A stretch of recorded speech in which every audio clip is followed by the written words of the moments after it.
자, 원래 우리 교재는 지금 151쪽 해야 되는데요. 이건 다음 주에 하도록 하고요. 성경에서 시편을 어떻게 읽을 것인가 그 세 번째 측면인데요. 이것을 150편을 하나의 큰 틀로 본다면 어떻게 될까라는 겁니다. 시편이 몇 권으로 되어 있다고요? 몇 권요? 네, 지금 보시는 대로 5권으로 되어져 있습니다. 그리고 놀라운 것은 5권이 각 끝나는 것은 항상 송영으로 끝나고 있습니다. 하나님을 찬양하는 것으로 끝난다고요. 자, 송영길이냐고요? 그러네요. 한 글자 더 쓸 것인데 그랬네. 자, 이게 이제 표면상으로 나타난 구조고요. 이걸 조금 더 이렇게 해보면 좀 특징이 있습니다. 이 1권에서의 특징이 뭐냐면 자, 한번 시편 꺼내서 잠깐 보시죠. 이제 눈으로 확인하면서 왜냐하면 아마 처음 들어보시는 내용일 거라서 그렇습니다. 저도 처음 접한 내용이고요. 그래서 혹시 또 다른 공부하시면서 다른 의견이 있으면 같이 이렇게 말씀해 주시면 우리가 서로 성장할 수 있지 않을까 싶습니다. 자, 시편 딱 펴셨으면 제1권 있죠. 이건 거의 안 읽고 가시죠. 근데 중요한 겁니다. 제1권 되어 있습니다. 자, 1편에 아무것도 안 써 있고 2편도 아무것도 안 써 있고 3편 들어가니까 다윗이 그의 아들 압살롬을 피할 때 지은 시 되어 있죠. 3편에 제일 위에 나와 있는 게 표제어라고 그랬습니다. 표제어. 그래서 누가 썼는지, 이거 다윗이 썼구나.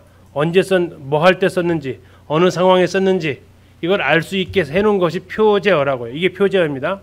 그런데 1편과 2편은 표제어가 없어요. 그렇죠? 총 시편 1권이 41편으로 되어져 있는데 1편에서 이 2개만 표제어가 없어요. 물론 공부해 보신 분들은 아닌데요. 2편 더 있습니다. 예, 그렇죠. 시편하고 33편도 표제어가 없어요. 확인 한번 하실까요? 시편 가서 보시면 없죠. 시편도 표제어 없죠. 33편 가서 보시면 없죠. 그러면 이제 말한 것이 거짓말이 되어버렸네요. 근데 이건 나중에 왜 그런지 말씀드리겠습니다. 아무튼 자, 이건 그 사연이 있으니까 놔두고 1편, 2편만 표제어가 없습니다. 그리고 시편 146편부터 150편 뒤에 5편은 또 하나의 공통적인 특징이 있는데요. 찾아보실까요? 146편. 자, 시작을 다 뭘로 합니까? 146편 1절 할렐루야. 147편, 148편, 149편, 150편 할렐루야. 자, 끝나는 거 보겠습니다. 146편 끝나는 거 할렐루야. 147편, 148편, 149편, 150편. 자, 처음과 끝이 전부 다 뭐예요? 처음 보셨죠? 그죠? 예, 저도 이렇게 공부하기 전에는 처음 봤으니까요. 그렇게까지 보고 시 안 읽거든요. 예, 흔히 그렇게 되면 시 읽는 재미가 없어지잖아요. 그렇죠? 시는 좀 마음으로 느껴야 되는데 너무 그렇게 분석적으로 하면은 좀 그러잖아요. 시는 가슴으로 해야 되는데 이거 자꾸 머리로 하려고 하니까. 근데 머리로 알면 좀 더 이게 느낌이 달라요. 자, 그래서 146편부터 150편은 할렐루야 시편이라고 이름이 붙어져 있어요. 그리고 역시 표제어가 방금 보셨는데 있던가요, 없던가요? 없습니다. 물론 5권에도 표제 없는 것 꽤 많이 있습니다. 자, 그런데 어쨌든 이런 공통적인 특징을 가지고 있더라고요. 그래서 이제 이 측면에서 보신 분들이 하는 얘기 그겁니다. 그렇다면 앞에 2편이 좀 특이하기 때문에 이걸 서론으로 놓을 수 있지 않을까.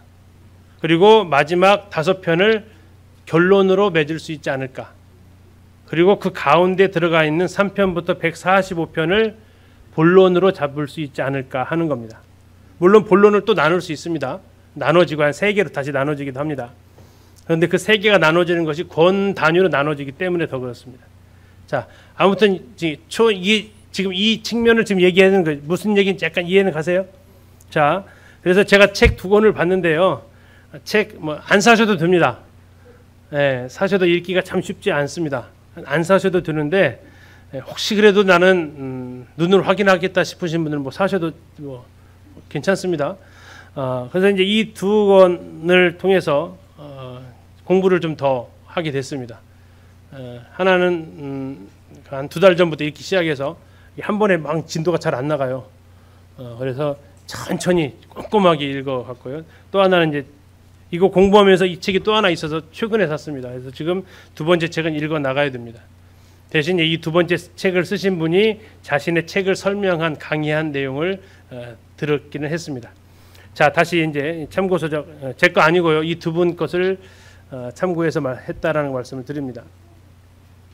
자, 시편 1권에서 5권까지 있는데, 자, 1권은 몇 편에서 몇 편이요?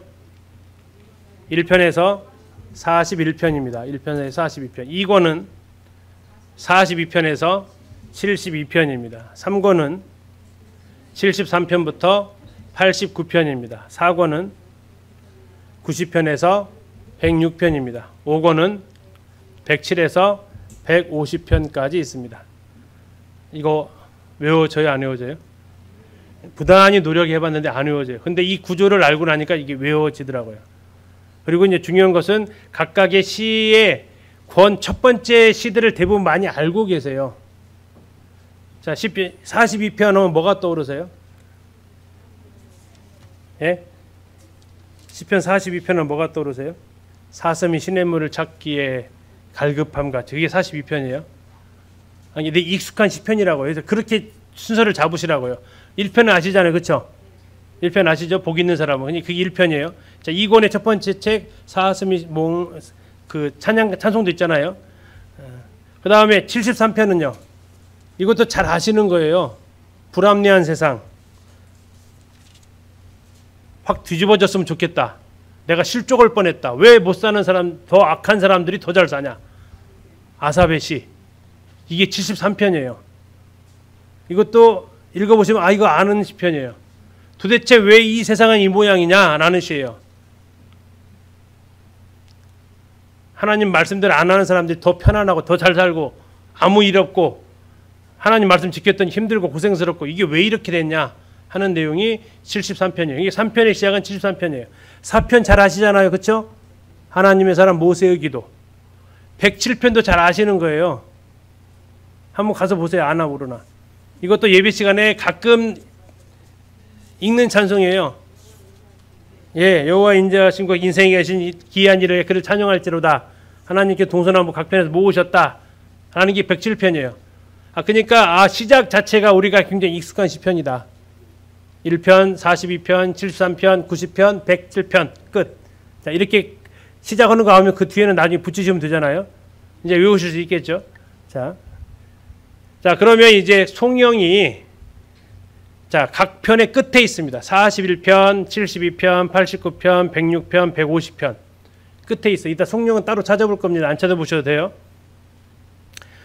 그러니까 이렇게 끝에다가 다 송영을 붙여놨는데 이것도 이걸 편집한 사람들이 다 뜻을 뒀겠다라는 거죠. 일관성 있게 붙여놨기 때문에 그렇습니다.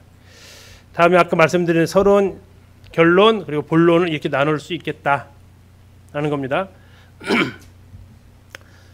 자, 문제의 제기는 여기서부터 시작을 합니다. 시편은 기도와 찬양을 무작위로 모아놓은 것인가 아니면 분명한 목적을 가지고 통일된 메시지를 위해 의도적으로 편집한 것인가. 여기 출발입니다. 제가 이것은 제가 캡처해가지고 우리 그 통독방에 올려드릴게요. 사진 안 찍어도 되고 일단 편히 들으십시오. 그냥 그 우리 단톡방에 올려드릴 테니까. 자, 아까 처음 말씀드렸어요. 이게 두 가지예요. 무작위로 편집한 거냐, 목적을 가지고 편집한 거냐. 그래서 어쨌든 1번이라고 했던 분도 좀 계시고 2번이라고 했던 분들이 조금 더 많으세요. 목적이 있지 않겠냐. 특히 이것을 성령이 모으셨다면, 성령님께서 이것을 재편집했다면 목적을 가지고 하셨을 것이다 라는 것에서 출발합니다. 신은 우리가 가진 모든 생각과 감정을 드러내줍니다. 그래서 좋아합니다. 그래서 우리는 시편을 통해서 우리 상황에 꼭 들어맞는 적절한 메시지를 듣기도 합니다. 그래서 시편을 좋아합니다. 저도 좋아하고요. 그러나 시편은 결코 개별적인 시를 함께 묶어둔 것만 아닐 것이다. 시편은 통일성이 있고 시편 전체를 흐르는 하나의 포괄적인 목적이 있을 것이다라는 게 이 연구의 전제입니다. 자, 그렇게 하면서 이제 제안한 것이 이겁니다. 시편 1편과 2편을 시편 전체의 서론으로 보는 것입니다. 그 전에도 시편 1편이 이 시편 150편의 서론이다라는 얘기는 종종 있었습니다. 그 이전부터요. 왜 그러냐면, 자, 시편은 아까 뭐라고 했습니까? 노래라고 그랬잖아요. 근데 시편 처음 시작이 뭐죠? 1편 1절의 시작이 복 있는 사람은. 자, 근데 이 복 있는 사람은 시 같아요, 지혜 같아요? 지혜서예요. 잠언 쪽이라고요. 잠언도 큰 틀에서는 시가서지만 시가서 이 시편이라면 찬양과 노래면 잘 어울리려면 제 생각에 시편 1편은 제일 처음에 뭘로 시작하는 게 제일 적절할 것 같으세요? 시편이라면. 예, 동일하시네요. 위로가 돼요. 저도 시편 1편이 정말 찬양시면 할렐루야 여호와를 찬양하라부터 시작하는 게 맞다라고 생각을 했어요. 근데 오히려 시편은 그렇게 얘기하지 않고요. 첫 스타트를 복 있는 사람은 이렇게 출발을 한다라는 겁니다. 그리고 이것은 굉장히 의도성을 가지고 있지 않겠냐라는 겁니다. 자, 아까 말씀드린 대로 1권의 모든 시 1편과 2편을 제외한 39편의 시는 표제어가 있다 그랬어요.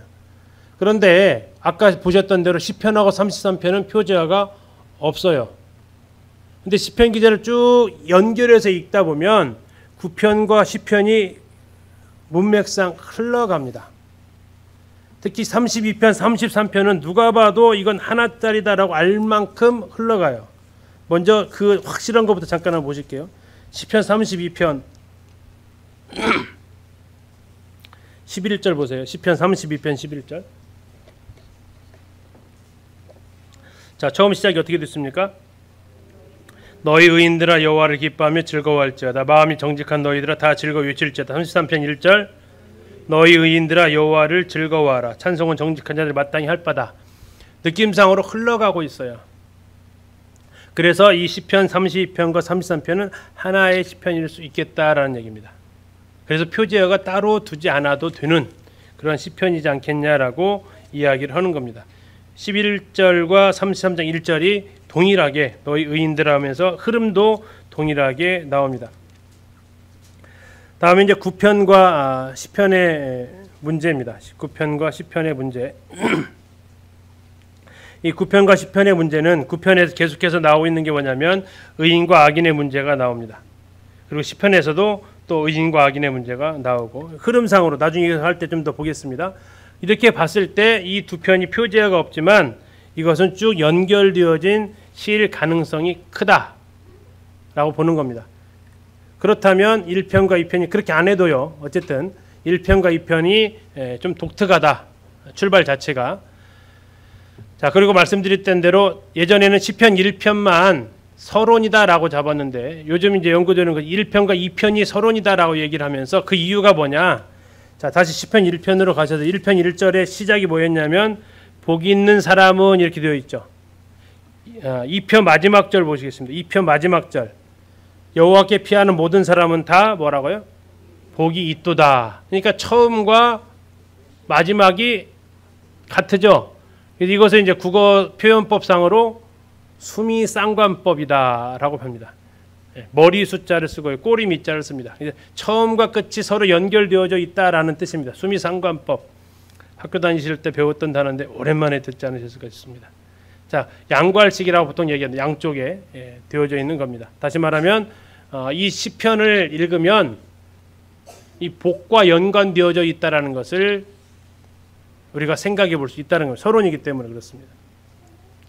그래서 시편 자체가 1편이 시편 전체의 목적을 준다면 2편은 전체 메시지를 줘서 두 개는 연결되어졌다라는 겁니다.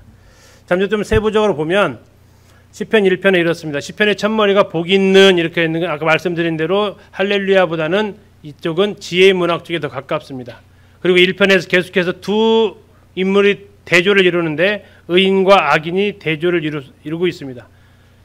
의인과 악인을 자주 번갈아 가면서 말하고 있는 책이 있습니다. 무슨 책이에요? 잠언입니다. 그래서 이건 지혜문학 쪽에 가까운데 왜 시편에 들어가 있냐라는 거죠. 이것은 시편 전체의 목적을 우리가 생각해 본다라는 겁니다. 지혜문화의 핵심은 뭡니까? 훈계하는 거다라는 거예요. 거기에 메시지가 담겨져 있다라는 겁니다. 거기에 분명히 무슨 교훈을 주기 위한 것을 담고 있다라는 겁니다. 그것이 시편 제일 앞에 있다라는 것은 시편 전체에 그러한 메시지가 흐르고 있겠다라는 겁니다. 자, 시편 1편에서 중요한 것은 여호와의 율법입니까? 여호와의 율법을 묵상하는 것입니까? 예, 묵상하는 것에 더 초점을 두고 있습니다. 그리고 묵상하는 사람에 더 초점을 두고 있습니다. 그래서 복 있는 사람은 이렇게 나와 있어요. 율법보다도 율법을 묵상한 그 사람에 대해서 더 초점을 두고 있다라는 겁니다. 이게 1편에서 눈치채면 안 되는 겁니다. 1편에 제일 중요한 것은 여호와 율법을 묵상한 그 사람. 자, 2편으로 가면 과연 그 사람은 누구냐라는 겁니다. 여호와 율법을 묵상하는 그 사람은 그가 누구냐라는 겁니다. 그게 누굽니까? 왕이라는 겁니다. 왕. 시편 2편은 왕입니다. 제왕시라고도 하지만요. 자, 거기 2편을 가서 보시면 하나님을 뭐라고 표현하고 있냐면 하나님을 왕으로서 표현하고 있습니다.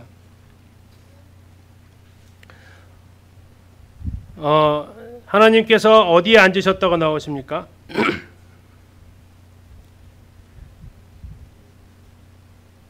4절 보시면요. 어디 계시다고요? 예, 하늘에 계신 분이다라고 합니다. 자, 하늘에 계신 분이다. 하늘의 보좌에 앉아 계신다는 의미를 가지고 있는데요. 하나님은 왕으로서 하늘나라에서 통치하시는 분이다라는 얘기입니다. 그런데 하나님이 하늘에서 계시는 왕이신데 이 땅은 누가 통치를 하기를 원하시냐면 6절을 보시면 내가 나의 왕을 내 거룩한 산 시온에 세웠다라고 얘기하고 있습니다. 그래서 하나님께서 기름 부음 받은 자를 통해서 이 땅을 다스리기를 하나님께서 원하신다라고 지금 말씀을 하고 있습니다. 자, 그래서 하늘의 왕 하나님이 인간 세상을 통치할 때 그의 기름 부음 받은 자, 세 글자로 메시아입니다. 메시아를 통해서 이 땅을 통치하기를 원하신다라는 겁니다. 그런데 그때의 반응이 어땠느냐? 2절입니다. 세상의 군왕들이 어떻게 했다고요? 나서는다는 게 뭐예요? 거기에 그 하나님의 이 지시에 따랐다는 거예요? 반항했다는 거예요? 반항했다라는 겁니다. 세상의 군왕들이 나서며 관원들이 서로 껴하여 여호와와 하늘의 왕입니다. 그 다음에 누구요? 그의 기름 부음 받은 자. 이게 누구죠? 메시아 아니면 인간 왕입니다. 자, 왕한테 뭘 부었죠? 기름 부음을 했잖아요. 다윗은 몇 번 기름 부음 받았다겠어요? 3번. 사무엘한테, 유다 족속한테, 이스라엘 족속 전체한테. 다윗이 기름 부음 왕이에요. 하나님께서 지금 이것은 이제 아까 우리가 사무엘 상하를 공부해 오셨기 때문에 연결하시면 돼요. 자, 하늘의 왕 여호와께서 이 계획을 세우셨을 때 세상의 군왕들이 뭐 했다고요? 여기에 대적을 했다고요. 그러니까 하나님께서 여기에 대해서 어떻게 하십니까? 징계를 하시죠. 9절. 철장으로 깨뜨리고 질그릇같이 부술 것이다 라고 합니다. 그러면서 그들을 향해서 초청합니다. 10절. 그런즉 군왕들아. 군왕은 2절에 있는 세상의 군왕입니다. 그렇죠? 군왕들아 뭐 하라고요? 너희는 지혜를 얻으며 교훈을 받아라. 뭐가 지혜고 뭐가 교훈이에요? 11절. 뭐가요? 여호와를 경외하는 것. 자, 하늘의 왕 하나님께서 세상을 통치하실 때 그의 기름 부음 받은 자 인간 왕을 통해서 이 땅을 통치하시기를 기뻐하셨는데 세상의 많은 군왕들은 거기에 대해서 반대하고 나섰습니다. 이게 작게는 다윗이고요. 길게 보면 누구까지 가냐면 예수 그리스도까지 갑니다. 그래서 아까 말씀드린 대로 이 메시아 시편이 2편이라고도 하는데요. 자, 여기에서 이제 7절을 보시면 이렇게 말씀합니다. 7절. 내가 여호와의 명령을 전하노라. 여호와께서 나에게 이르시되 뭐라 하겠습니까? 너는 내 아들이라. 오늘 내가 너를 낳았도다. 자, 이게 무슨 뜻이에요? 예, 하나님의 아들이 어떻게 등장할 거라고요? 사람의 아들로 태어날 것을 얘기하고 있습니다. 성육신한다라는 내용입니다. 앞으로 하나님의 아들이 너는 내 아들인데 너는 낳아야 된다. 다시 말하면 사람의 아들로 태어나야 될 것. 예수님으로 말하면 다시 말하면 말씀이 육신이 되는 성육신을 지금 말씀하고 있는 겁니다. 자, 이렇게 길게는 예수 그리스도까지 가요. 짧게는요. 다윗 왕이라고요. 기름 부음 받은 왕. 사울은 아니고 다윗입니다. 자, 그러면서 하나님께서 이제 여기에 반항하는 사람들은 하나님을 경외함으로 그 앞에 무릎 꿇고 그 손에 뭐 하라고요? 입맞추라고 얘기합니다. 12절이죠. 그의 누구에게? 아들에게 입맞추라. 짧게는 다윗이고 전체 더 본래적인 의미로 가면 예수 그리스도에게 입맞추는 게 뭐 하는 겁니까? 항복의 표시입니다. 졌다라는 겁니다.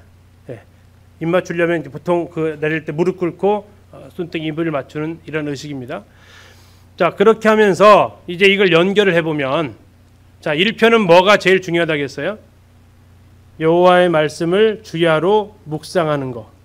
2편은 그게 누구라고요? 하나님의 기름 부음 받은 왕, 인간 왕. 자, 예수 그리스도까지는 가지 않겠습니다. 구약이니까. 자, 근데 그 왕 아까 했던 대로 다윗입니다. 근데 이 다윗에게 기름 부음을 받았잖아요. 결국 이 다윗은 어떻게 해야 된다는 얘기입니까? 그가 복 있는 사람이 되기 위해서는 뭘 해야 된다고요? 여호와 율법을 주야로 묵상해야 된다. 기름 부음 받은 왕은 여호와 율법을 주야로 묵상해야 된다. 자, 신명기에서 왕의 규례에 대해서 배운 적이 있었습니다. 왕의 규례에서 하지 말아야 할 것과 해야 할 것이 있었습니다. 뭘 하지 말아야 됐죠?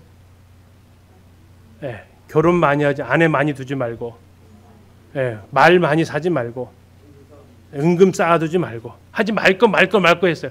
하라는 게 있었습니다. 뭘 하라겠습니까?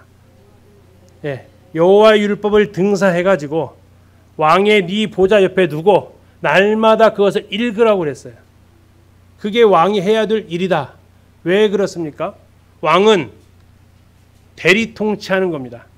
지금 보셨던 대로 하늘 왕의 지시를 따르면서 대리 통치하는 게 왕이에요. 그걸 가리켜 뭐라고 하냐면 위임받은 권위라고 그래요. 내 마음대로 하라는 게 아니에요. 어떻게 하라고요? 하나님의 지시를 받아서 하라는 게 위임받은 권위예요. 그게 왕의 권위라고요. 그래서 그는 항상 하나님의 말씀을 옆에 두고 있어야 돼요. 자, 하나님께서 기름 부음 받은 메시아, 하나님의 마음에 합한 사람, 그가 이 땅을 통치할 것이다. 근데 1편에 보니까 그 사람은 어떤 사람이어야 된다? 하나님의 말씀을 주야로 묵상하는 자야 된다. 그리고 그렇게 될 때 그 왕가는 어떻게 된다? 나중에 다윗한테 하나님께서 하셨던 사무엘하 7장에서도 말씀하신 게 뭡니까? 네 아들이 어떻게 해야 된다? 여호와 율법을 준행해야 된다. 그렇지 않으면 내가 인생 채찍과 막대기로 때릴 것이다 라고 얘기까지 하시면서 쭉 이야기가 진행됩니다. 좀 신명기하고 사무엘하 7장하고 좀 연결을 쭉 시키셔야 돼요. 자, 그러면서 시편 1편과 2편을 통해서 말하고자 하는 거. 자, 빨간색 글씨입니다. 같이 한번 읽어보실까요? 시작. 복 있는 사람은 여호와의 율법을 즐거워하여 주야로 묵상하는 누구요? 왕이다. 왕이다. 그러면서 이제 시작하는 것이 그 왕의 시편이 등장합니다. 그 왕의 시편이 등장하는 것이 누구의 왕이? 다윗의 시편이 시편 1권, 2권의 주 저자가 다윗입니다. 자, 여기까지 혹시 이해 가셨어요? 자, 그 다음 또 이어져 가는데 시편 전체적으로 한번 구성을 잠깐 한번 볼 텐데요.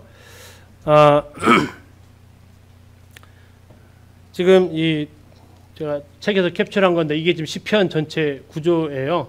1편부터 150편입니다. 자, 잘 안 보이시는데 색깔로 그냥 확인하세요. 색깔로. 이제 이 빨간색은 감사와 찬양의 시입니다. 다음에 이 연두색 계열은 탄식하는 시입니다. 자, 일단 그것만 두 가지 색깔만 일단 보세요. 되셨죠? 자, 문제 나갑니다. 다윗 시편. 다윗 시편은 이게 연두색으로 칠해진 이겁니다. 이거. 자, 다윗 시편은 어디에 집중적으로 모여져 있습니까?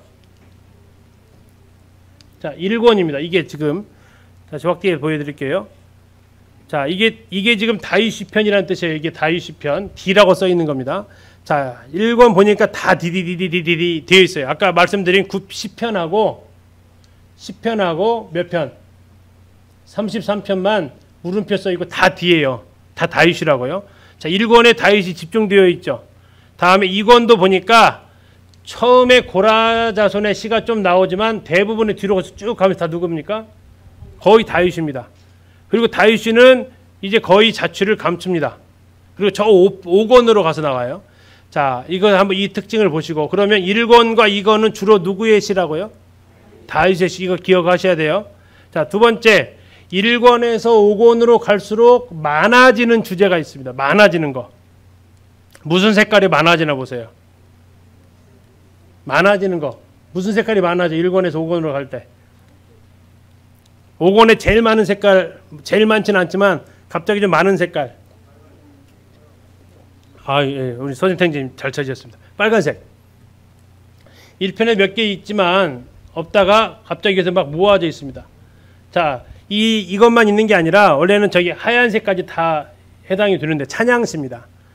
그러니까 처음에는 무슨 색이 많아요? 처음에는 이 녹색이 많아요. 녹색은 탄식시예요. 탄식, 고난시. 이게 시편에 처음에는 다시 말하면 뭐였냐면 못 살겠다라는 거예요. 힘들다 이거예요. 그러다가 시가 점점점 깊어지면서 마지막 5편을 가면 뭐가 그것은 조금밖에 안 나와요. 진짜로. 뭐가 훨씬 많아요? 할렐루야가 많아요. 찬양이 많다고요. 시편의 전체적인 흐름이 그렇습니다. 그러면 앞에 이 분위기는 1권, 2권 분위기는 지금 어떻다는 얘기예요? 느낌이? 어둡다라는 얘기예요. 어둡다. 지금 여기 4권, 5권으로 가면요. 이게 지금 하얀색 다 할렐루야예요. 빨간색도 마찬가지. 여기 하얀색도 할렐루야예요. 뭐예요? 분위기가 밝다. 3권은 왔다 갔다 한다. 그죠? 그죠? 그러니까 이 3권을 중심으로 해서 1권과 2권, 4권과 5권의 분위기가 많이 달라졌다. 감 잡으셨어요? 잡으셨어요? 자, 여기서 잠깐 30초 성도 집회. 나는 1권, 2권에 있는가, 4권, 5권에 있는가? 내가 하루 동안 내뱉는 말 있죠. 탄식과 고통이 많은가, 할렐루야와 감사가 많은가? 나의 시편은 지금 어디쯤 달려가고 있는가? 자, 다시 돌아가겠습니다. 지금 성도 집회 길게 할 시간 없어서. 네. 분수령은 있다. 3권에서 분수령이다. 라는 걸 말씀드립니다. 자, 이렇게 해서 지금 흐름을 좀 보시라고. 시편은 탄식에서 시작해서 찬양으로 끝난다는 겁니다. 이게 얼마나 감사한지요. 이게 많이 거꾸로 가서 봐요. 신앙이 갈수록 고통스러운 게 아니고요. 신앙이 제대로 살면 신앙은 갈수록 행복해집니다. 자, 다시 이제 들어갈게요. 자, 권수 얘기했습니다. 이거 기억을 하시고. 자, 그리고 각 권의 끝은 뭘로 끝난다고요? 예, 송영으로 끝납니다. 이제 복습해서 대답하셔야 돼요. 서론 1편, 2편, 결론은 146에서 150, 본론은 3에서 145. 자, 이거 정도 그릴 수 있으시면 돼요. 자, 이제 좀 차근차근 보려고 하는데 먼저 서론을 보려고 합니다. 서론. 서론은 아까 말씀드린 대로 1편, 2편이에요. 표제어 없습니다. 9편하고 10편, 30편, 30편 연결되어졌다고 볼 때 그렇습니다. 1권에서 2개만 표제어가 없습니다. 그리고 수미상관으로 되어져 있어요. 아까 복이 있다 그랬죠? 이게 히브리어로 아슈레이입니다. 아슈레이. 아슈레이로 시작해서 아슈레이로 끝났습니다. 1편과 2편의 처음과 끝절입니다. 그리고 1편과 2편의 같은 단어가 히브리어로 많이 같이 쓰였습니다. 병행으로. 이게 그래서 서로 연관이 있구나라는 것을 이해할 수 있다는 겁니다. 아까 말씀드린 대로 그래서 1편과 2편을 묶어보면 율법을 쥐하로 묵상하는 인간왕, 그가 정말 앞으로 통치를 어떻게 하면 여호와의 율법을 묵상하면서 통치하면 그 인간왕이 다스리는 나라는 어떨 것이다? 복이 있을 것이다 라는 흐름이라는 것을 기억을 일단 하십시오. 1편, 2편 서론이 그렇습니다. 자, 그 다음 본론은 묶어놨어요. 묶어놨는데 어떻게 묶어놨냐면 시인별로 묶어놨어요. 다윗의 시가 묶여있고 고라시, 아삽의 시가 묶여있어요. 자, 그리고 다윗의 시가 1편에서 거의 대다수 차지하고 2편의 대다수를 차지합니다. 그리고 108편부터는 어디에 해당이 돼요? 107편부터 5권이에요. 5권에 또 많이 모여져 있습니다. 그리고 이제 101, 103, 4권에 해당되는 거 이제 2개 나오는데 주로 다윗은 1, 2권, 5권에 모아져 있다. 자, 이거 나중에 흐르면서 같이 기억하시면 됩니다. 고라의 시 42편이면 2권입니다. 2권. 네, 주로 2권에 있다. 아삽의 시 73편부터 시작합니다. 주로 3권에 있다. 그러면 고라와 아삽의 시가 풍기는 그 이미지가 있다라는 겁니다. 자, 이건 나중에 말씀드릴게요. 다음에 특징별로 모아지는데 엘로힘이 있습니다. 엘로힘. 뭡니까? 하나님이라는 뜻입니다. 전능하신 하나님. 다음에 하나님을 표현하는 여호와. 이것은 사람과의 관계성을 둔 표현입니다. 그래서 우리는 보통 쉽게 표현해서 엘로힘 하면 성부 하나님을 많이 떠올리고요. 여호와 하면 성자 예수님을 떠올리는 겁니다. 그런데 우리 시편 14편 어리석은 자는 그 마음에 이르기를 하나님이 없다 하도다 나와요. 그리고 그거랑 똑같은 시편이 또 하나 있어요. 그게 53편이에요. 왜 똑같이 써놨을까? 근데 거기에 중요한 차이점이 하나 있는데 시편 14편에서는 엘로힘이라고 부르고 있어요. 53편에서는요. 여호와라고 부르고 있어요. 이건 의미상으로 좀 달라요. 나중에 좀 보고요. 다음에 왕이신 하나님에 대해서 등장하는 대자 93에서 이게 중요한 겁니다. 93에서 100편으로 가요. 이게 몇 번째 책입니까? 93에서 100편 몇 번째 책이에요? 네 번째 책이에요. 그러면 분위기 밝은 책이에요. 네.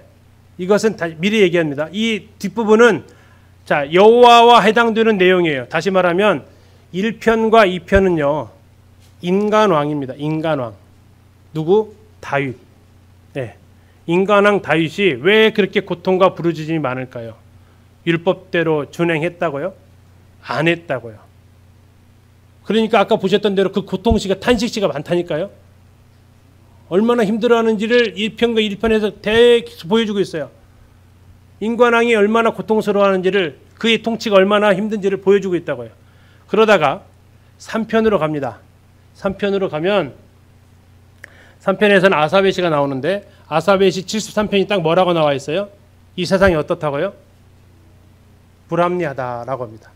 악인이 더 잘 산다. 악인이 더 편안하다. 불합리하다. 왜 불합리합니까? 1권, 2권에서 지금 어떤 상황이라고요? 인간왕이 여호와의 율법대로 준행을 했어요, 안 했어요? 안 했어요. 자, 여기서 말하는 인간왕은 다윗 왕조를 얘기합니다. 아까 이 시편을 모은 사람이 누구라고요? 포로 시대에서 돌아온 사람들이라고. 그 사람들이 왜 포로로 잡혀갔어요? 하나님 말씀대로 안 해가지고 망했잖아요. 그들이 지금 돌아오면서 지금 바라보는 거예요. 왜 우리가 이 상태지? 인간 왕들이 다 망해버렸잖아. 다윗과 그의 자손들이 어땠어요? 다 하나님 말씀과 관계없이 살았잖아 라고 얘기하는 거죠. 나중에 열왕기서를 보면 요시아가 성전 개혁하면서 거기서 율법책을 그때 예산을 발견해요. 그럼 여태까지 어떻게 통치했다는 얘기예요? 말씀과 관계없이 살았다는 얘기. 말씀과 관계없이 통치. 인간왕이 실패했다라는 거예요. 1편, 2편은 1권, 2권은 인간왕이 실패했다라는 얘기예요. 3권은 그것으로 인해서 뭐 했다? 망했다라는 얘기예요.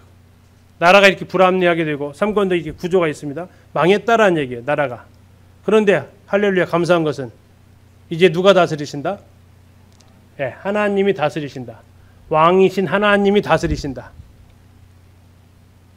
실패하지 않는 왕이신 하나님이 다스리신다. 그래서 시편 5권에서는 어떻게 해요? 하나님께 찬양과 감사를 올려드립니다. 이렇게 시편이 이어져 간다라는 겁니다. 그래서 5권에서 뭐가 나옵니까? 찬양시가 나오죠. 저기 하나 성전에 올라가는 노래가 나고요. 할렐루야 찬양시가 나와요. 그래서 뒤로 가는 것은 굉장히 밝아요. 4권, 5권은 하나님 왕이 통치하신다. 1권, 2권이 그렇게 슬펐던 이유가 뭐예요? 인간 왕이 하나님 말씀과 전혀 반대되는 쪽으로 통치했다. 3권의 분수점은 뭐라고요? 그랬더니 나라가 엉망이 되고 망해버렸다. 4권에서 하나님이 통치하신다. 아까 말씀드렸어요. 왕이신 하나님이 통치하시는 히브리어로 여호와 말렉이라 여호와 말렉시라고 합니다. 몰렉이라는 단어를 들어보셨죠? 그게 왕이라는 뜻이에요. 그래서 이 하나님께서 통치하시는 나라가 되니까 그게 4권이에요. 네 번째 책. 그리고 5권에서 하나님을 찬양한다라는 얘기입니다. 자, 본론 다시 지금 방금 말씀드린 겁니다. 본론을 5개로 나누면 1, 2권, 3권, 4, 5권 이렇게 나눌 수 있겠다라는 겁니다. 자, 1, 2권은 뭐냐면 1권과 2권의 인간왕입니다. 자, 놀라운 것은 시편 3편이 시작이 뭐부터 나오냐면 다윗이 누구한테 쫓겨난다고요? 압살롬. 압살롬이 왜 지금 다윗을 잡으러 온 거예요? 뭐 들려고? 왕 들려고. 자, 인간왕은 뭐부터 시작을 해요? 쟁탈전부터 시작을 해요. 그리고 이스라엘 역사를 쭉 보면요, 서로 죽이고 죽이는 역사가 계속 이스라엘 남유다 마찬가지. 계속 인간들은 왕이 쟁탈전을 가지고 싸워요. 서로 왕이 되려고 싸워요. 그러니까 탄식과 고통과 부르짖음이 난무할 수밖에 없죠. 근데 가까스로 72편에서요. 72편은 솔로몬의 시라고 나와 있어요. 솔로몬의 시라고 나와 있는데 흐름상을 보면 다윗이 솔로몬에게 지어준 시 같아요. 자, 잠깐 한번 찾아볼게요. 72편 가서 보시면 72편 1절 한번 보시겠습니다. 72편 1절 읽겠습니다. 시작. 하나님이여 주의 판단력을 왕에게 주시고 주의 공의를 누구에게? 왕의 아들에게 주소서. 자, 지금 누구까지 생각하고 있어요? 왕의 아들까지 생각을 하고 있다고요. 왕의 아들. 그래서 이 다윗의 이 시가 이 솔로몬까지 왕위가 넘어갔죠. 그렇죠? 이게 근데 아까 보셨던 대로 단일 왕국의 마지막이에요. 솔로몬 이후부터는 나라가 어떻게 돼요? 분열되면서, 예, 아까 이해 가시는가 보요 1권, 2권이 인간 왕이 이제 백성들한테 도리어 뭘 주었어요? 복이 아닌 고통만을 안겨주는 결과를 가져옵니다. 자, 그리고 3권에서 아까 보셨던 대로 73편의 표현이 세상 정말 엉망이다. 89편까지 그렇습니다. 그래서 결국 89편은 나라가 89편 잠깐 가실게요. 자, 3권의 마지막 책이 89편입니다.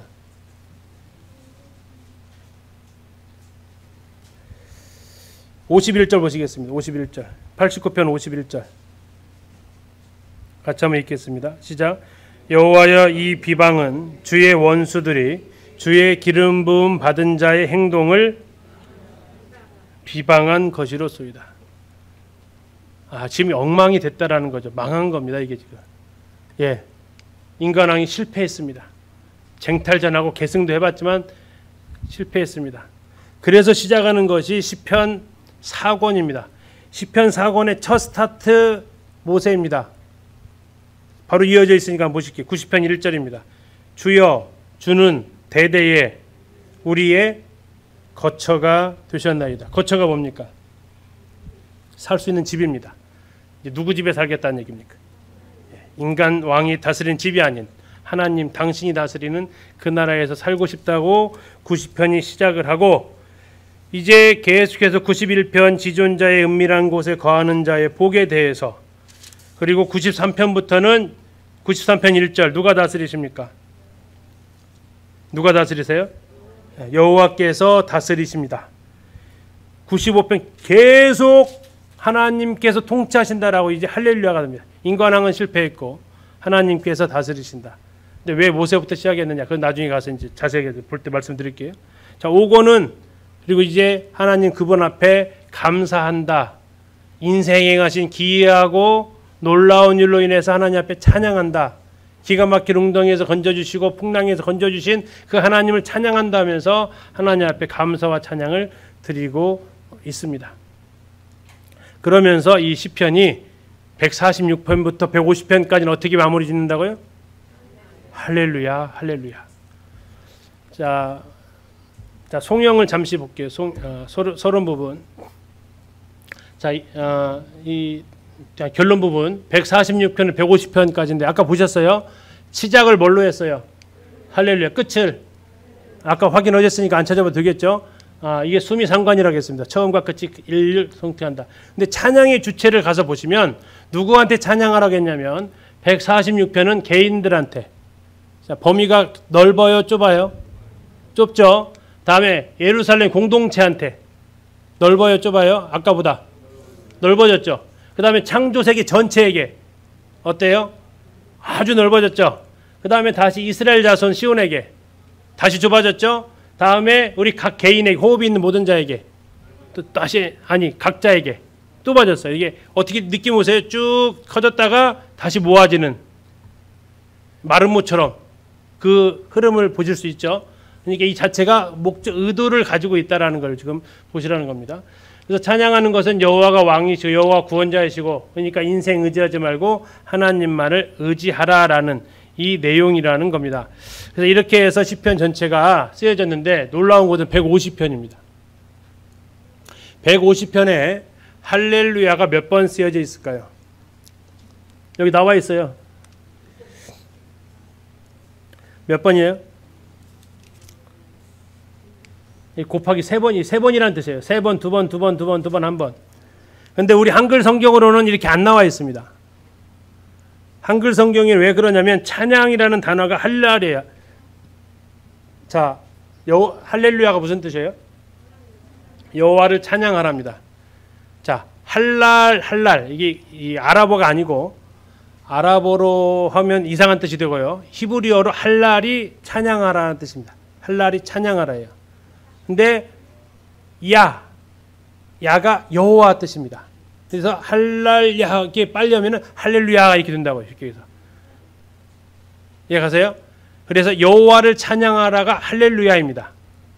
그래서 이 할렐루야 나와 있고 1절에 하나님을 찬양하며 할 때는 할랄 이렇게만 나와 있어요. 할랄.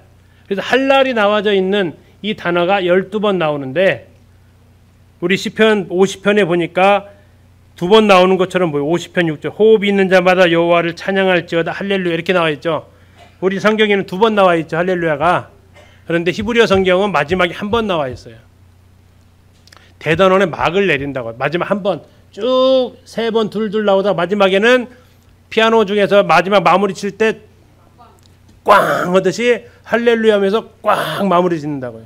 시편의 마지막이 뭐예요? 꽝 할렐루야 여호와를 찬양하라로 마무리 짓는다고요.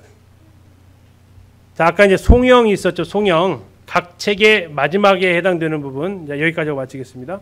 자, 가장 마지막 절입니다. 여기는 뭐가 있냐면 송영의 특징은 각 책을 마무리한다는 얘기예요. 우리 뭐 쉽게 해서 계산하다 보면 총계가 있고 소계가 있잖아요. 이해 가세요? 네, 1월달 개, 2월달 개, 3월달 개 하다가 12월 연말 개 내듯이 1권, 2권, 3권, 4권, 5권이 개를 쭉 낸다고요. 근데 1권의 개가 뭐냐면 이스라엘의 하나님 여호와를 영원부터 영원까지 송축하라 할렐루야. 이거 송축 할렐루야입니다. 2권에서도 마지막 이스라엘의 하나님을 영원히 찬양하라. 찬송하라. 3권도 마지막 여호와를 영원히 찬송하라. 4권도 마지막 여호와 이스라엘 하나님 영원부터 영원까지 찬양하라. 5권도 호흡 있는 모든 자는 여호와를 찬양하라. 다 동일하게 뭐하라고 끝나고 있어요. 각 권의 마지막이 찬양하라라고 끝나고 있다고요. 대상은 여호와 하나님, 이스라엘의 여호와 하나님. 여호와라는 의미가 뭐냐면 언약 관계라고 말씀드렸습니다. 언약 관계. 그래서 우리와 굉장히 중요한 의미를 가지고 있는 것이 그래서 여호와입니다. 엘로힘도 우리가 굉장히 중요한 단어지만 사람하고의 언약을 맺으신 분은 여호와입니다. 그래서 여호와 하나님에 대해서 우리가 더 친근함을 가지고 있습니다. 다음에 시기는 영원부터 영원까지 해라. 누가 해두냐? 이스라엘아. 그리고 하나님의 백성들아 다 하나님을 찬양하라. 자, 좀 빠르게 했는데요. 좀 감이 좀 잡히시는가 모르겠습니다. 자, 시편의 전체적인 통권으로 봤을 때 1, 2편이 서론, 146에서 150이 결론, 그 가운데를 본론으로 잡으면 1, 2편을 통해서 하나님께서 하고자 하시는 메시지는 하나님은 인간 통치를 기름 부은 받은 자를 통해서 하시려고 했습니다. 그가 여호와의 율법을 즐거워하여 주야로 묵상하며 통치하기를 바랐습니다. 위임받은 통치자로. 그런데 인간 왕은 시작부터 시편 3편부터 왕이 쟁탈전으로 시작을 합니다. 출발이 그러니 우리말에 싹이 노랗습니다. 그리고 들송 부른 나무는 떡잎부터 하는데 떡잎이 영 아닙니다. 아니나 다를까 1권 2권 아까 보셨지만 주로 무슨 시가 많다고요? 탄식시가 많습니다. 애가시가 많습니다. 인간왕이 하나님 앞에 실패합니다. 3권은 그래서 인간왕이 다스리는 나라가 엉망이 되어버렸습니다. 부조리가 가득하고 오히려 비방받는 나라가 되어버렸습니다. 이제 하나님은 더 이상 인간왕이 아닌 하나님 그분이 통치하십니다. 하나님 그분께서 통치하십니다. 할렐루야 하면서 마무리가 하나님 앞에 찬양과 감사의 시로 마무리가 되어집니다. 그리고 마지막 5편에서 할렐루야 할렐루야, 오직 우리가 할 수 있는 것은 할렐루야 할렐루야 하면서 하나님을 찬양하면서 마무리가 되어집니다. 우리의 삶의 흐름도 그와 같습니다. 해보면 우리의 삶이 처음엔 내가 막 해보려고 합니다. 인간왕이 돼가지고 하다 보면 제대로 안 되죠. 그러다가 다 흐트러 놓습니다. 뒤죽박죽. 그때 하나님께서 포기하지 않으시고 통치하십니다. 이 시편에서의 중요한 통치의 의미가 뭐냐면 임마누엘입니다. 시편에서 유유히 흐르는 단어를 고르라면 임마누엘입니다. 하나님이 함께 하시면서 우리를 회복시켜 주십니다. 그래서 우리가 그분을 할렐루야 찬양할 수 있습니다. 이게 시편을 한 권으로, 큰 한 권으로 봤을 때의 큰 물줄기다. 모든 시편을 갖다가 각각의 시편을 가져다 꽤 맞지냐, 그러진 않습니다. 흐르는 그 큰 맥을 한번 보고 또 그 각각의 한 편 한 편이 가지고 있는 그 가치와 특색을 또 놓쳐서는 안 되겠죠. 그러나 우리가 하나의 큰 빅피처를 좀 그려볼 수도 있지 않을까. 오히려 이게 더 한편으로는 우리가 놓치지 않을 수 있지 않겠나 하는 것들을 생각하면서 아무튼 이렇게 주님께서 여러 가지를 주셔서 이렇게 좀 그려보게 되었습니다. 혹시 이제 다른 의견 있으신 분들은 뭐 얼마든지 같이 이렇게 우리가 토론하면서 하셔도 뭐 좋겠습니다. 형님 기도해 주시고 지금